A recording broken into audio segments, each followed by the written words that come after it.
2018年，曾有一名日本眾議院議員向時任首相安倍晉三提問：“請問日本的首都在哪裡？”言畢滿堂哄笑，大家都知道這是個沒法回答的問題。安倍晉三答復道：“目前並不存在明文規定日本首都的法律，只是廣為國民所接受的普遍認知中，東京為日本的首都。”聽起來略顯荒唐。那麼現在日本的首都到底是怎麼回事呢？今天我們來聊聊這些話題。這裡是花散裡，喜歡這樣的內容，別忘了先點讚訂閱喲。事情得從首都這個概念本身說起。首都是什麼？在日語詞典廣辭苑中的定義是一國中央政府所在城市。按照這個標準，東京毫無疑問是首都，行政、立法、司法三權的最高機關全都在千代田區。但問題是，世界上的大多數國家都會把首都寫進憲法或者法律中。德國基本法明確規定的首都是柏林，美國法典寫的首都在華盛頓特區，韓國憲法法院甚至裁定過首爾作為首都是不成文的憲法。而日本的憲法裡沒有，其他法律裡也沒有，最高法院也沒有釋法確定首都。其實這是刻意為之，這就要回到150多年前天皇出差了。如果回到江戶時代，你問日本的首都在哪裡，答案取決於你問的人是誰。1719年來日本的朝鮮通信使申為漢就寫下了德川家康將首都從大阪遷到江戶，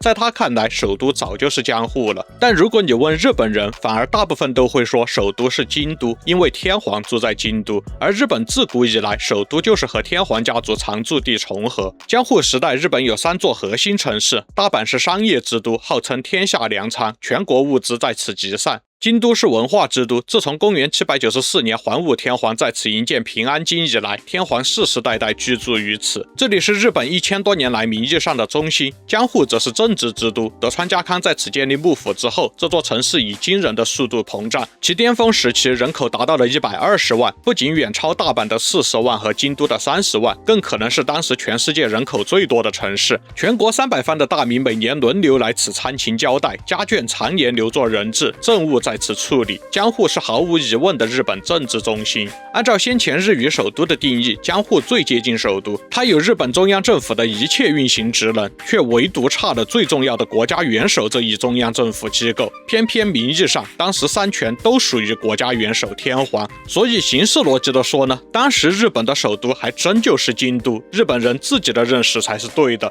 700年幕府時代一直都是天皇有名分，將軍有實權，京都有民意，幕府有政治。就像那種持股100%但是完全不參與經營的大股東，什麼都是你的，但是什麼都不歸你管。當然這些在當時屬於沒有什麼實際影響的無關緊要的事情，模糊處理就好了。然而孔夫子講必也正乎民，民不正則言不順，言不順則事不成。到了幕末危機就出現了，因為從光格天皇首次插手外交開始，整個江戶時代天皇家族的影響力確實是逐漸增大。1853年黑船來航，幕府面對壓力竟然主動請求天皇敕令，本來是想甩鍋，結果使得天皇作為元首的名義再次被提起，這大概是日本歷史上投資回報最差的一口黑鍋了。然而孝明天皇機智的選擇拒絕美國人的要求，幕府被迫在未獲次許的情況下擅自簽約，全國譁然。為了修復與朝廷的關係，幕府提出了讓將軍德川家茂迎娶天皇的妹妹宮親子內親王的方案。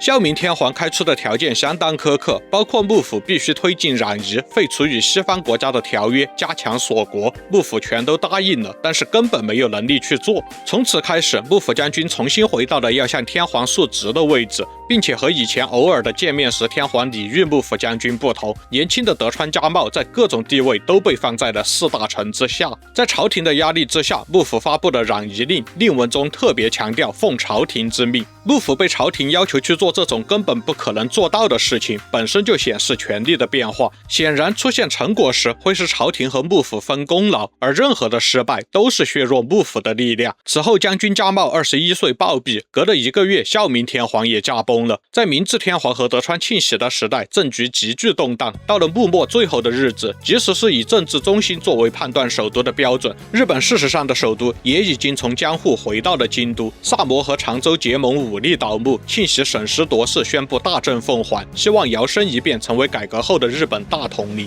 只可惜公家出手更為果斷，岩倉具視直接一個王政復古大號令下來，宣布廢除幕府，重組新政府，立刻引爆了戊辰戰爭。然後就如孔夫子所說，名不正則言不順，言不順則事不成。事到如今已經承認了大政奉還的舊幕府發揮不出曾經的凝聚力，終究是一路敗退。京都的新政府班子徹底取代了江戶幕府的職能。所以到了這一步，顯然日本的首都就是京都了。但是為什麼又要搬到東京呢？一開始是大久保利通在給新政府的建白書裡提出了遷都大阪，但是這封奏折推薦大阪的理由只是翻來覆去的說大阪地形好呀，其餘的大篇幅都在批判京都朝廷的陳規舊習。其實大久保真正的目的不是遷都大阪，他根本不在乎定都在哪裡，他真正想要的是把15歲的明治天皇和京都公家隔開，才有機會把他培養成符合近代國家需求的國家元首。在舊貴族的大院裡可養不出新時代的政治家。然後前岛密站出來陈述江戶比大阪更適合作為首都的理由，除了江戶的優勢說服力很強，最後還補充了一條警告，那就是大阪即使不是首都，照樣會是一個大都市。但是江戶如果失去了首都的地位，100萬人口的城市就會淪為東海一隅的荒涼縣城。朝堂諸公想想，這麼多人如果活不下去會幹什麼呢？那最終的方案是個折中方案，大木橋任和江藤新平提出了2都論，也就是以京都為西京，江戶改名東京，天皇在2城之間往返。此方案最終被採用。所以 Tokyo 應該讀成 Higashikyodo 這個段子其實是錯的。東京名字定義的由來就是與西京京都相對的東京江戶，而不是東邊的京都。1868年，明治天皇頒布了江戶改成東京詔書，2個月後，明治天皇行幸東京，也就是去東京出差。既然是行幸，那就意味着出差完還要回來。天皇在東京待了2個月，果然回到了京都。然而之後，天皇第2次行幸東京，就再也沒有回京都了。第2次行幸東京時，明治天皇還帶上了太政官，雖然名義上在京都也設立了表示等待天皇回去的留守官，但事實上從那以後，明治天皇和整個中央政府就再也沒有返回京都了，官方稱為東京殿都。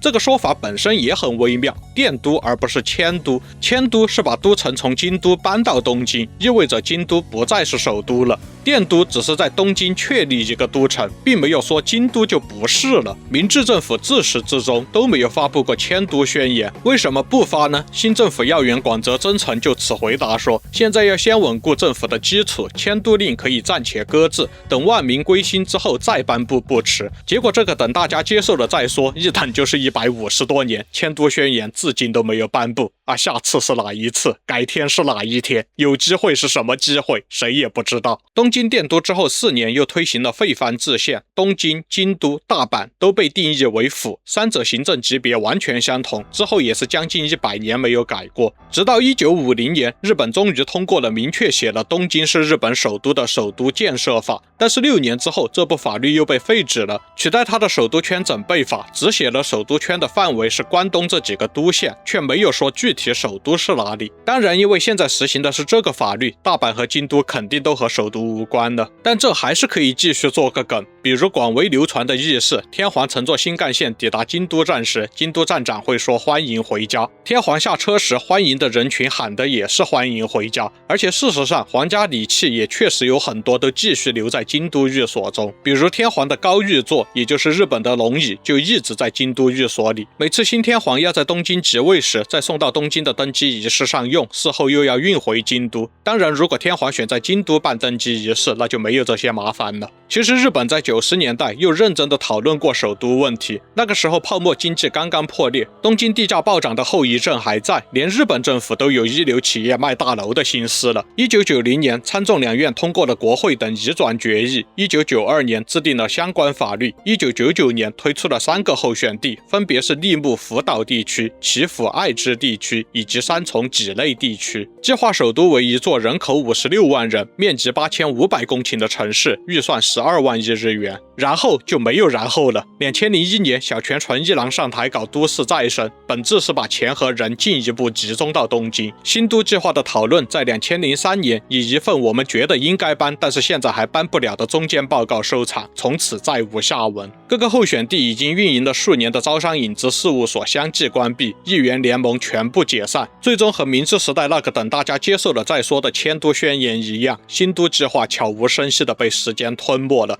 下次是哪一次？改天是哪一天？有機會是什麼機會？誰也不知道。不過說到底，東京的首都地位到底需不需要法律來認證呢？這個問題比它看起來要單純得多，因為沒有立法規定首都這件事本身就不是只有日本孤立。英國也沒有法律規定倫敦是首都，瑞士憲法也沒有說伯爾尼是首都，只稱其為聯邦城市。這些國家和日本一樣，首都的地位靠的是歷史事件累積的慣例和共識，名不符實也未必就是壞事。有時候正是因為沒有把話說死，才留下了回旋的餘地。比如2023年3月，日本文化廳完成了整體搬遷，從東京遷往京都，這是自明治維新以來，日本中央省廳第一次將主要職能遷出東京。如果立法規定了東京是首都，以及中央一級行政機構只能在首都，那麼就沒有這個選項了。而日本這兩項都沒有進入法律。事到如今再看京都，明治天皇搬到東京之後，東京經歷了劇烈的現代化改造，西式建築拔地而起，又在關東大地震和東京空襲中幾乎被夷為平地，江戶時代的城市面貌蕩然無存。京都反而因為不再是首都，大規模開發的壓力小了許多，又幸運地避開了大地震和空襲。今天你走在京都的街巷裡，能看到的那些千年古剎、廳屋格局、石板小路，很大程度上都是拜東京電都所賜。如果京都一直都是首都，這座城市恐怕早就高架鐵路縱橫，摩天大樓遍地了。當年京都人堅決反對天皇離開，明治政府偷偷摸摸地搞了行幸，不搞遷都，這個過程不負責又曖昧。然而回頭看，反而讓京都保住了它最珍貴的東西。正所謂大成若缺，其用不弊。想要東西完美，反而要留下欠缺。正因為有欠缺，才經久不衰。東京的首都身份缺一個法律認證，京都的千年傳承缺一個首都頭銜。兩座城各缺了一樣東西，卻因此各得其所。政治就是這樣，有些事情不說清楚，反而結局比較好。都看到這兒了，別忘了點讚、訂閱、熱推還有分享呀！我們下期再見。